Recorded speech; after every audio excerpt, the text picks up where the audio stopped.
Hello, kumusta po ang lahat? Magandang umaga pong muli. Ngayon ay linggo.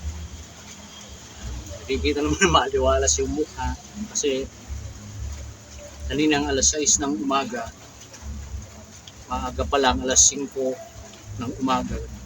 Umayak na ako, gumising, umayak na para makadalo sa pagsamba ng Iglesia ni Cristo. Kaninang alas 6 po ng umaga.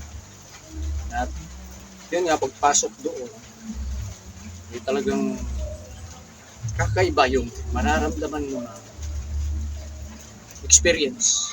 Solemnity, tahimik, napakatahimik. Nakabukod yung upuan ng babae at lalaki.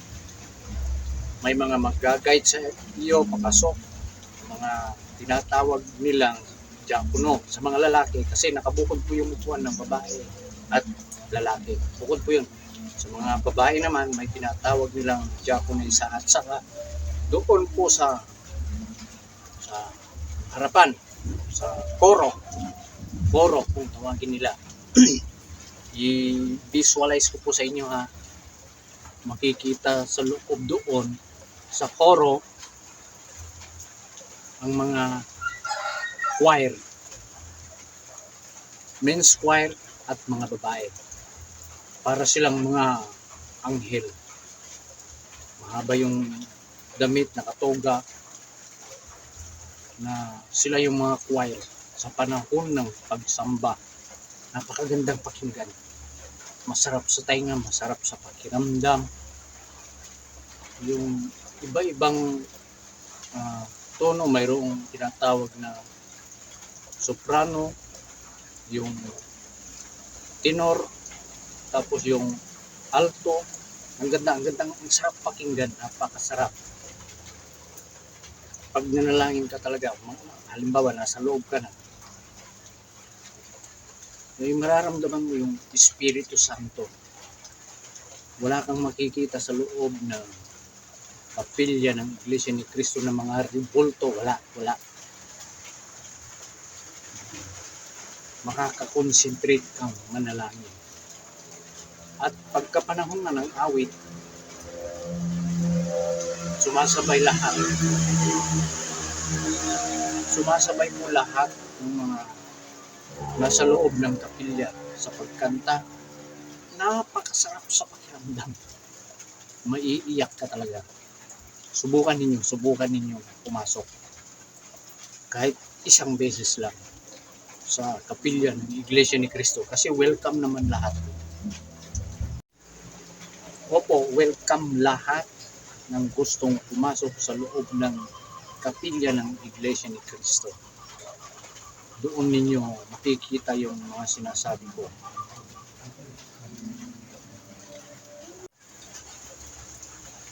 Sa panahon na mag-sermon na yung teksto na, napakalinaw. Opo, subukan ninyo kahit minsan lang. Mararamdaman ninyo yung na-experience ko. Maayos yung kasuotan ng mga sumasamba. Tahimik. Solemnidad talaga. Mararamdaman mo yung Espiritu Santo na galing sa Ama. At iyon ang totoong pagsamba sa ating Panginoong Diyos. At nung nag-sermon na, teksto na, ay napakaliwanag, napakalinaw, lalo kanina umaga, ito linggo, ang ganda ng teksto tungkol sa buhay na ito, yung mga bagay-bagay na kailangan natin araw-araw, pagkain, at iba pang materialis na bagay. Hindi masama na mangarap tayo ng mga ganon. Sabi nga, hindi masama na magkaroon ka ng kayamanan, pero ngayon kasi may mga tao na kahit gumawa na ng masama, kahit labag na sa batas, alam nang bawal, basta lang magkaroon ng pera, wala silang pakialam. Pero ang sabi kanina sa pagsamba sa loob ng Iglesia ni Cristo, huwag kang mabahala. Ibibigay ng Ama ang kailangan mo. Napakalinaw, napakasarap sa pakiramdam. Yung binabasa ng ministro ay puro sa Biblia. Magtatanong siya, ang sasagot Biblia din. Kaya ganun kabait yung pamamahala sa loob ng Iglesia ni Cristo. Buong iglesia, hindi lang dito sa Pilipinas, maging sa ibayong dagat, sa buong mundo. Ganon nila kamahal ang mga kapatid sa loob ng Iglesia ni Cristo. Itinuturo lahat nila kung ano ang dapat na gawin sa buhay na ito at maging sa kanilang pananampalataya. Kaya yung mga nagsasabi na ang tagapamahala daw ng Iglesia ni Cristo si Ka Eduardo Manalo ay mayabang daw, diktador daw. Naku, paninira lang yan. Ano ang katunayan? Kilala nyo ba si Ka Tonying, isang sikat na journalist, reporter, tagapagbalita? Na-interview niya may napanood ako na-interview niya sila, yung Tulfo na magkapatid. At sinabi nila na napakabait ng Ka Eduardo Manalo. Napakabait. Kaya yung makikita nilang kabaitan na yun, yung din ang tinuturo ng tagapamahalang pangkalahatan sa lahat ng miyembro sa loob ng Iglesia ni Cristo. At kung mayroon nagkasala sa mga miyembro, sinasaway nila, dinidisiplina, inaaksyonan, hindi nila hinahayaan na magpatuloy sa mga masamang gawain.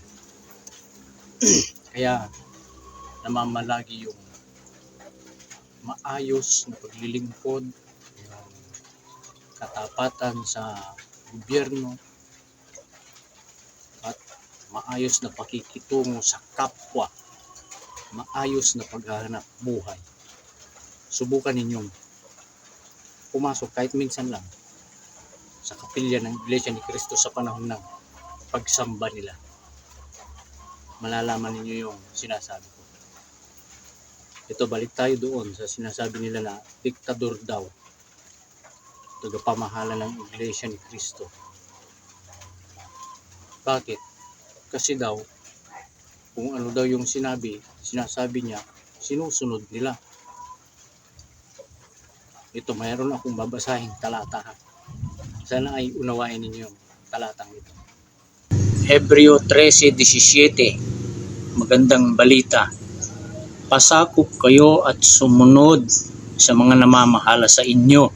Sila'y may pananagutang mga laga sa inyo at mananagot sila sa Diyos. Ukol diyan. Kung sila'y susundin ninyo, magagalak sila sa pagtupad ng kanilang tungkulin. Kung hindi sila'y mamimighati at hindi ito makakabuti sa inyo. Sa Hebreo 13:17. Ayan, malinaw. Yun lang ang sagot doon. Kung malawak yung pangunawa ninyo, pero kung may halong pilosopo, wala tayong pagtatalo dyan. Ang mabuti dyan ay umugnay ka sa mga Iglesia ni Cristo, mga kaanib, mga miyembro, o kaya ministro nila. Magtanong ka doon kung ano yung gusto mo. Tanong kung ano yung comment mo doon tungkol sa Iglesia ni Cristo. At saka kanina paglabas na, pagkatapos ng pagsamba, nakipagkwentuhan ako. Sabik na talaga yung mga kapatid sa loob ng Iglesia ni Cristo sa gagawin nilang rally sa ano ba ngayon, Linggo, bukas Lunes, sa susunod na Lunes na yun. At kanina nga pagkatapos ng teksto, kasi mayroong mga tagubilin pagkatapos ng teksto, magkatapos manalangin, sinabi na yung gagawing pagsamba ng linggo, January 12, ay ini-adjust nila, iniurong ng Sabado. Lahat ng pagsamba sa January 12, ini-atras nila ng 11. Sa ibang lugar naman, mayroon kasing ibang lugar ng pagsamba ay Sabado, January 11, ini-atras din, ginawang 10, yung dalawang araw na yun. 11 at 12, ini-atras. Kasi nga, sa Lunes, January 13, buong iglesia nandun na sa venue kung saan magsasagawa ng rally, peace rally. At sa may narinig ako kanina na pwede daw sumama yung mga politiko. Ewan ko lang kung pwede, pero sabi nila, nung may tungkulin na tanong ko, hindi daw pwede mangampanya. Basta peace rally lang daw. Tsaka may pagkakakilanlan sa mga kapatid. Mayroong ibibigay na pagkakakilanlan, maging yung mga naakay nila, mga bisita doon na dadalhin. Yun nga. Tapos ang sabi nila, magpanata na daw bukas Lunes. Kaya sasama rin ako sa panata. Alas 7 ng gabi, isang linggo na pagpapanata. Para sa yung panata, yun yung devotional prayer, isang oras, alas 7, gabi-gabi yun, isang linggo, para sa gagawing peace rally. Kung loloobin ng Ama, makakasama ako. Excited ako. Sana nga. Pero naghihintay pa kami ng pasya sa aming trabaho. Kasi po ako ay naglilingkod sa construction. Gumagawa ng mga kapilya, iba pang mga may oras.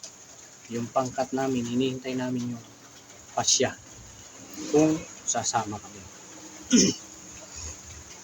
sa gagawing peace rally. Pero ang pahayag kasi, buong iglesia, lahat ng kapatid dadalo doon. Sana nga payagan. Excited ako. Tapos balita ko sa ibang dako na pagsasagawan ng rally sa 13, may mga portable na napalikuran yung portalit. Nandun na daw, linya na. Lumipat ako ng pwesto kasi yung kanina ang ingay, may mga nagkakantahan, may mga sounds, nakaka-distract. Tuloy natin yung topic tungkol sa paghahanda na gagawin sa January 13 ng mga kapatid natin sa loob ng Iglesia ni Cristo. Bakit ko ito sinasabi? Kasi nakikita ko na matindi yung paghahanda na ginagawa nila. Mayroong pagpapanata, tinatagbilinan mga kapatid kung anong gagawin, mayroong palatandaan, tapos kung sino-sino yung sasama na pwede, kasi mayroong hindi pwede, yung mga may edad na, yung mga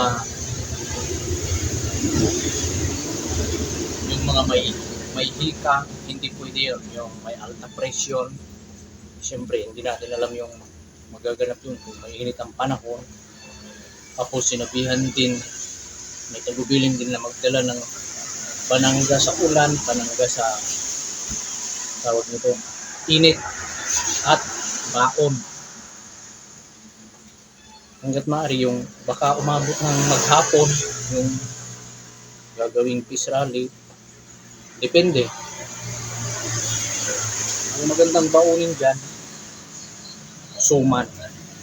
Suman. Kasi hindi napapanis yun eh. Dito sa Mindanao, uso yung, tsaka sa Visayas, uso yung puso. Yung dahon ng nyog na binalot, nakaganyan, parang nakaganyan. Hindi yun mapapanis kahit isang linggo. Samahan lang ng itlog, nilaga, okay yun. Tapos sa ibang lugar, ibang venue, balita ko mayroon ng mga portable na palikuran, yung portalet. Marami na daw nakahanda doon.